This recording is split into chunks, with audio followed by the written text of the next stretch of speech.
Don't you give up, no, no, no. I won't give up, no, no, no. Let me love you, let me love you.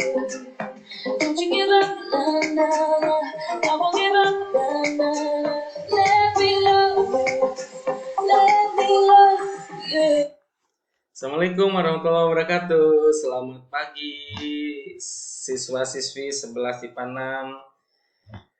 Tentu hari ini belajar di rumah ya. Semoga sehat selalu buat kalian semua. Untuk hari ini jadwalnya mata pelajaran fisika. Tentu komunikasi harus tetap berlanjut. Tapi kita berdoa bersama pandemi COVID-19 ini cepat berlalu sehingga bisa kita tatap muka. Namun saat ini harus belajar di rumah terlebih dahulu. Untuk komunikasi pembelajaran tentu ada aplikasi yang sering kita gunakan, WhatsApp, dan kita menggunakan juga Zoom Meeting, Edfagel, dan Google Classroom adalah alat bantu untuk pembelajarannya. Nah, untuk disiapkan terlebih dahulu akun Google-nya sesuai dengan nama yang ada di sekolah, bukan nama samaran. Jadi siswa-siswi dianggap hadir jika mengikuti seluruh kegiatan BDR sesuai jadwal yang sudah ditentukan. Untuk izin ataupun sakit, komunikasikan saja dengan wali kelas sehingga nanti ada ketentuan lebih lanjut untuk diberikan susulan. Login ke Google Classroom sesuai kelasnya 11 IPA 6 untuk kodenya ini, untuk kelas 11 IPA 7 kode kelasnya ini. Baik, di pertemuan pertama materinya ini ada kompetensi yang harus dicapai oleh siswa-siswi 11 IPA 6. Ada dua kompetensi yaitu pengetahuan dan keterampilan. Bapak bold tulisannya ini yaitu menganalisis sifat elastisitas bahan. Jadi ini pencapaian kompetensinya. Lalu ada keterampilannya melakukan percobaan berkaitan dengan sifat elastisitas suatu bahan. Tujuannya di pembelajaran di pertemuan pertama ini mengidentifikasi sifat elastisitas bahan. Jadi kita gali informasinya, lalu identifikasi bagaimanakah sifat elastisitas bahan. Nah, untuk bahan elastisitas itu Bapak garis bawahi saja menggunakan pegas ataupun karet. Nah, pemahamannya ini ada pengaruh gaya terhadap perubahan panjang terhadap benda elastis yaitu pegas ataupun karet. Nah, di rumah kita bisa mencoba percobaannya berkaitan dengan hukum Hooke dengan alat bantunya tentunya menggunakan pegas ataupun karet, mistar, lalu bebannya kita ganti bisa gunakan dengan uang koin secara mandiri atau berkelompok. Nah, setelah melakukan percobaan lalu datanya diolah, dianalisis, lalu dibuatkan laporannya. Ini tujuan pembelajaran di pertemuan pertama. Oke, dua pertemuan akan ada di elastisitas dan hukum Hooke di rumah tentunya. Ini materi pertemuan pertamanya dan ini pertemuan keduanya. Untuk pertemuan pertama konsep elastisitasnya, lalu bagaimanakah besaran fisiknya, lalu nanti setelah itu ada kuis. Di pertemuan kedua ada hukum Hooke, susunan pegas seri paralel dan gabungannya. Energi potensial elastisitas pegas juga kita bahas, lalu setelah itu kuis. Nah, untuk di rumah ada percobaan yang digunakan lembar kerja terbimbing. Perangkat pembelajarannya ada di Google Classroom, tapi ini kemungkinannya di pekan selanjutnya. Untuk elastisitas dan hukum Hooke, mari kita mulai pembelajarannya. Kita lihat gambar. Nah, ini gambar apa ya? Di motor ini namanya shock breaker. Sebenarnya ini pegas, karet, lalu ini ada baja, kemudian plastisin, tahu ya, ini malam, lalu ini ada tanah liat, dan ini adonan kue. Saya ulangi lagi, ini shock breaker, pegas ya, karet, baja, plastisin, tanah liat, dan adonan kue. Ada pertanyaan di sini. Gambar manakah jika bahan tersebut diberi perlakuan gaya? Tahu gaya lah, gaya ya.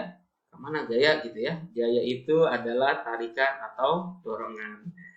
Lalu bagaimanakah perlakuan tersebut ketika dihilangkan? Jadi ketika karet ini ditarik, tarikan ini gaya, lalu kita hilangkan gayanya atau kita kurangkan gayanya, maka bahan mana yang akan kembali ke semula? Apakah pegas, karet, baja, plastisin, tanah liat, adonan kue? Nah, coba yang mana ya? Mari kita nanti bisa kita jawab di Edpuzzle-nya. Kemudian 6 ini manakah yang diberi perlakuan gaya ketika gayanya dihilangkan akan kembali semula dari 6 gambar tersebut. Nanti dicatat di Edpuzzle-nya.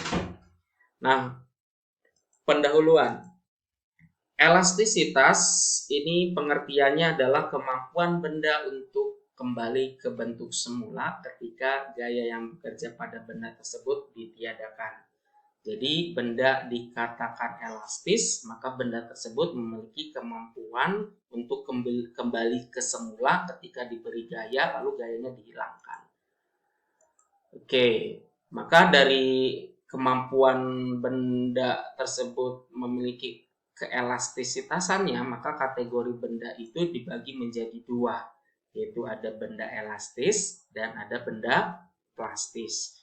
Jadi benda elastis ini ketika diberi perlakuan gaya lalu gayanya dihilangkan, maka benda ini kembali akan ke semula. Nah, contohnya di awal tadi ada shock breaker, karet, baja. Kemudian kalau sebaliknya benda plastis ini benda yang diberi perlakuan gaya, ketika benda tersebut perlakuannya dihilangkan maka tidak kembali ke semula. Nah, ini contohnya adalah tanah liat, plastisin, dan adonan kue. Nah, bagaimana pengaruh gaya terhadap elastisitas benda? Nah, kita simak gambarnya. Ini ada sebuah karet. Ketika gaya diberikan pada karet ini, maka muncul pertanyaan, apa yang terjadi jika karet ditarik perlahan?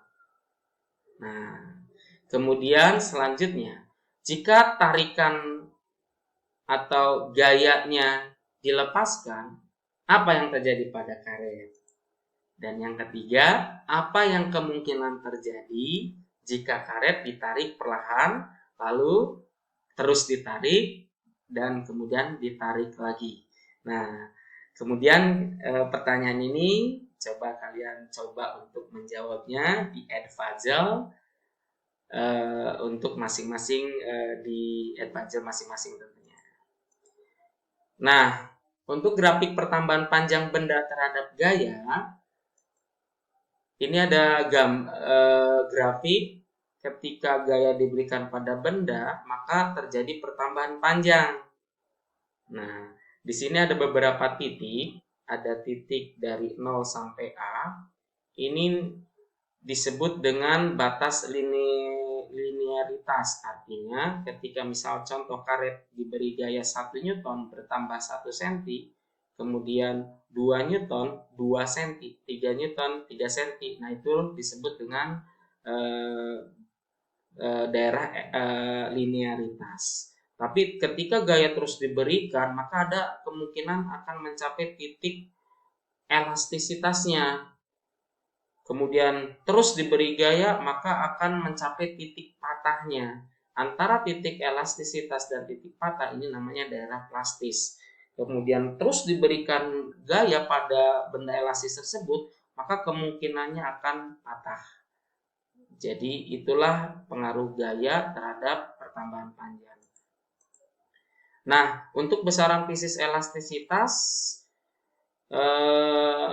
tegangan. Ketika lihat gambar seperti ini, benda ini ketika diberi gaya, maka muncul tegangan. Jadi ketika diberi gaya muncul tegangan. Nah, tegangan inilah yang kita rumuskan. Ini lambangnya sigma. Ketika gaya perbandingan gaya terhadap luasan namanya tegangan. Jadi ketika karet diberikan gaya, lalu gayanya itu kita bandingkan dengan luasan karet tersebut, maka ada besaran yang kita bisa ukur, namanya adalah disebut dengan tegangan. Tegangan ini kita bandingkan gaya saja dengan luasan, tapi ingat luas di sini nanti tergantung luas bendanya. Ketika luas bendanya lingkaran, maka luas lingkaran yang kita pakai. Jadi A-nya kita bisa rumuskan kembali menjadi luas lingkaran 4 VR kuadrat, atau dengan menggunakan 1/4 pi d kuadrat kalau bentuk dimensinya lingkaran. Tapi kalau luasannya bentuk dimensinya adalah persegi panjang, maka panjang kali lebar. Kalau untuk sisi kali sisi ini adalah persegi, jadi tergantung dimensinya gitu. Jadi gaya perluasan namanya tegangan. Jadi ketika diberikan gaya pada sebuah benda terhadap luasan, maka ada muncul besaran tegangan. Nah, inilah keterangannya. Gaya kita ketahui satuannya adalah Newton, kemudian luas meter persegi, sehingga tegangan kita bisa berikan satuannya menjadi Newton meter persegi. Nah, ketika tegangan muncul pada sebuah benda, maka ini ada besaran yang kita bisa ukur, yaitu regangannya. Jadi regangannya itu kita perhatikan, ini ada panjang batang mula-mula yaitu L0. Ketika diberi perlakuan gaya, maka yang tadinya panjang mula-mula ini sebesar L0 maka menjadi L, artinya bertambah panjang. Nah, untuk bertambah panjangnya ini namanya delta L. Oke, secara matematis kita rumuskan regangan itu adalah pertambahan panjang dibagi dengan panjang mula-mulanya. Nah, untuk pertambahan panjang kita bisa hitung dengan menghitungnya, yaitu panjang akhir dikurangi dengan panjang mula-mula. Nah, untuk keterangannya seperti ini. Pertambahan panjang meter, panjang mula-mula meter, dan panjang akhir meter juga, dan E disebut dengan regangan. Jadi keterangan ini adalah delta L disebut pertambahan panjang, L0 panjang mula-mula, L itu panjang akhir, dan menghitung regangannya adalah dengan menghitung delta L per panjang mula-mula. Oke. Nah, modulus elastis yang. Nah, lihat di sini ada pegas, karet. Tentu ini akan berbeda. Misal saya ambil contoh. Saya kasih 1 Newton pada pegas ini. Saya kasih Newton pada tangan ini, karet ini maksudnya. Tentu akan berbeda perubahan panjangnya. Kenapa? Karena bahannya sama-sama elastis, tapi bahannya berbeda. Nah, inilah ciri perbedaan inilah yang kita bisa katakan berbeda pula modulus elastis yangnya. Bagaimana cara menentukannya? Itu dengan cara membagi tegangan dibagi dengan regangan. Tadi kita ketahui ya, tegangan itu adalah gaya dibagi dengan luas. Sedangkan regangan itu adalah pertambahan panjang dibagi dengan panjang mula-mula. Maka kita bandingkan. Nah, jadilah rumusan seperti ini bagaimana?